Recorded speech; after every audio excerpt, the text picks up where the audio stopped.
ፊልሙ የሚጀምረው አንድ የትዳር አጋሩን ሁለት ልጆች እንደራሱ ልጆች ተቀብሎና አንድ ተጨማሪ ልጅ ደግሞ ከሷ ወልዶ ሁሉንም እንደ ልጆቹ እየተንከባከበ የሚኖር ቤተ እስራኤላዊ አባት የስጋ ልጁን ይዞ ወደ እስራኤል ሊሄድ ሲነሱ ሚስቱ ከወንድሞቹ እንዳይነጥለው ስትለምነው እሱም ምንም ማድረግ እንደማይችል ነግሮ እቃውን አሰናድቶ ለማስታወሻ ሶስቱን ወንድማማቾች ፎቶ ሲያነሳቸው እያሳየን ነው። ከ20 ዓመት በኋላም ፈላሻው ከእጮኛው ጋር ወደ ኢትዮጵያ እንደተመለሰ ሳይውል ሳያድር ወንድሞቹን ፍለጋ የድሮ ሰፈሩን ማሰስ ጀመረ። አላፊ አግዳሚውንም እነ ኩኩሻን ታውቃቸዋል ብሎ በመጠየቅ ላይ ሳለም አንድ ወጣት ወደ ኩኩሻ ጋር ሄዶ አንድ ሀብታም ሰውዬ እየፈለጋቸው እንደሆነ ይነግረውና ኩኩሻ ይሄድና አንቆት ምን እንደፈለገ ሲጠይቀው የልጅነት ፎታቸውን አውጥቶ ወንድሞቹን እየፈለገ እንደሆነ ነገረውና በናፍቆት ተቃቀፉ። ወደ ቤት ወስዶትም ስለ እናታቸው፣ ስለ ሌላኛው ወንድማቸው፣ ስለ ስራና ሌሎች ነገሮችን እያነሱ የልባቸውን እያወሩ እያለ በእጅ አመልና በቁማር ሱስ የተጠመደው ወንድማቸው ማያ ድንገት ይመጣል። ስለ ወንድሙ ቢነገረውም ለማስታወስ ትንሽ ጊዜ የወሰደበት ሲሆን ኩኩሻ በበኩሉ የዮናታን ማረፊያ አስጨንቆት ሻንጣው የት እንዳለ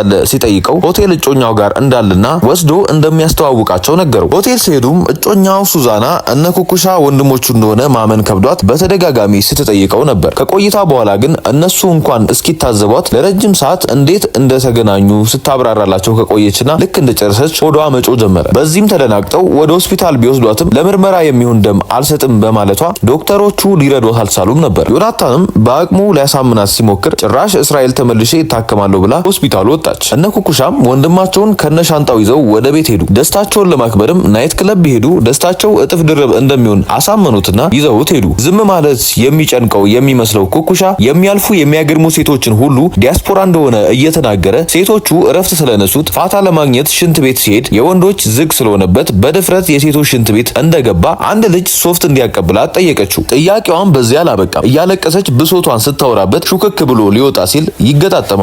ወደ ወንድሞቹ ተመልሶም የተፈጠረውን ይነግራቸውና አብረው ከተዝናኑ በኋላ የመኪና ቁልፏን ሰጥታው ወደ ቤት እያደረሳት እያለ በድንገት መኪናውን እንዲያቆመው ነግራ ሱሪውን ለማስወለቅ ትታገለው ጀመር። ዮናታን አጣብቂኝ ውስጥ እያለም ከየት መጣ የማይባል እንቅልፍ ይዟት በመሄዱ እዛው መኪና ውስጥ ለማደር ተገደዱ። ጧት ሲነቁም በጣም ደንግጣ ስለነበር ሱሪውን እንኳን ሳትሰጠው ራቁቱን ከመኪናው አባራው ሄደች። እሱም እነ ኩኩሻ ጋር ሄዶ ሱሪ ውስጥ አስፈላጊ ነገሮች እንዳሉት ሲነግራቸው ቀልጣፋው ኩኩሻ ወደ ጓደኛዋ ሱቅ እየመራ ወሰደው። ባቴ ግን ያላያት መስሏት ተደብቃ የነበረ ቢሆንም እንደነቃባት አውቃ ሱሪውን ሰጠችው። ማታ ያስገደደችው እሷ እንደነበረች ሲታወቅ ለመቀጫ እንዲሆናት ልትጋብዘው ተስማምተው ተለያዩ። ግብዛቸው ላይም አንዳንድ ነገሮችን ሲወያዩ ከቆዩ በኋላ ቲያትር እንደምትሰራ ነግራው እንዲያይ ጋበዘችው። በቀጣይም ቤቷ እራት ጋበዘችውና በዲጄ ኩኩሻ ሙዚቃዎች ታጅበው ቲያትር እያጠኑ እያለ ሱዛና ትደውልና ወደ ውጭ ወጥቶ አናግሯት ከተመለሰ በኋላ ለባቲ እጮኛ እንዳለውና ሊጋቡ እንደሆነ ከሷ ጋር ያለው ግንኙነት ግን እንዲቆምበት እንደማይፈልግ ተናግሮ ይለያያሉ። ግንኙነታቸው ግን እንኳን እንደ ወንድምና እህት ሊቀጥል ቀርቶ ጭራሽ አንድ ደረጃ ከፍ ብሎ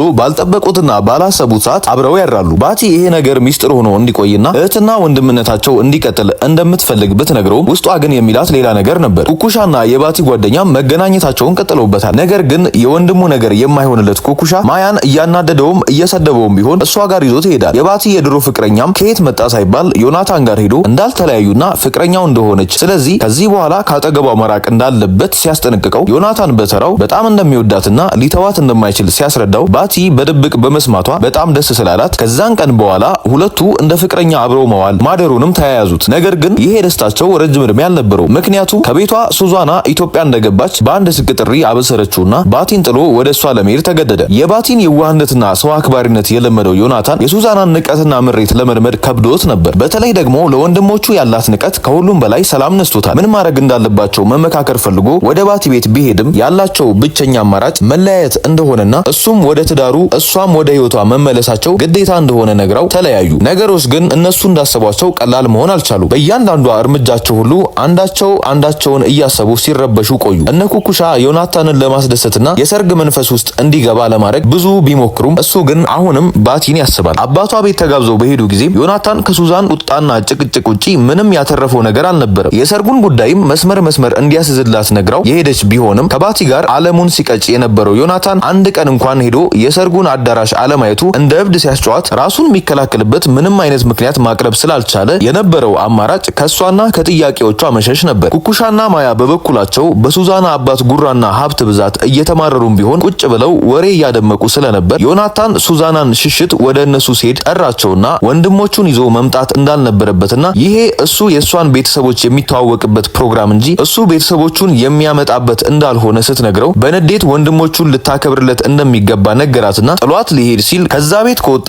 ሁሉንም ነገር እንደምታቆመው ነግራው ልታስፈራራው ስትሞክር እሱ ቀድሞ ሁሉም ነገር እንዲቆም እንደሚፈልግና በሁሉም ነገር ከሷ የምትበልጥ ልጅ ጥሎ ወደሷ ቢመጣም ባህሪዋ ግን እያደር እየባሰባት እንደመጣ ነግሮ ወንድሞቹን ይዞ አባቷን ይቅርታ ጠይቆ ወጣ። ወደ ባቲ ቤት ሲሄድም ቤቱን የከፈተለት የድሮ ፍቅረኛዋ በመሆኑ አዝኖ ቢሄድም እውነታው ግን ወደ ቤቷ የመጣው የቀሩትን እቃዎቹን ሊወስድ መሆኑ ነው። ይህን ያላወቀው ዮናታን እውነታውን ከሷ አፍ መስማት ፈልጎ በተደጋጋሚ ቢደውልላትም እሷ ግን ልታነሳለት አልቻለችም ነበር። በዚህም ተስፋ ቆርጦ ለሰርጉ ይዞ የመጣውን ብር ለወንድሞቹ ሰጥቶ ሄደ። የባቲ ጓደኛም ቤቷ ድረስ ሄዳ ሰርጉ መሰረዙንና ዮናታን መሄዱን ስትነግራት ለኩኩሻ ደውላ ለማረጋገጥ ብትሞክርም የተለየ ነገር ማግኘት አልቻለችም ነበር። በዚህም ተስፋ ቆርጣ ወደ ህይወቷ ከተመለሰች በኋላ ግን አንድ ቀን ቲያትር እየሰራች ባልጠበቀችው አጋጣሚ ዮናታን መጥቶ ሰርፕራይዝ ያረጋትና ሲታረቁ እያሳየን ፊልሙ ያበቃል። እንዲሰራላችሁ የምትፈልጓቸውን ፊልሞች ኮመንት ላይ ጻፉልን። እንዲሁም አዳዲስ ሪካፖች እንዲደርሳችሁ ሼር፣ ላይክ እና ሰብስክራይብ ማድረግ እንዳትረሱ።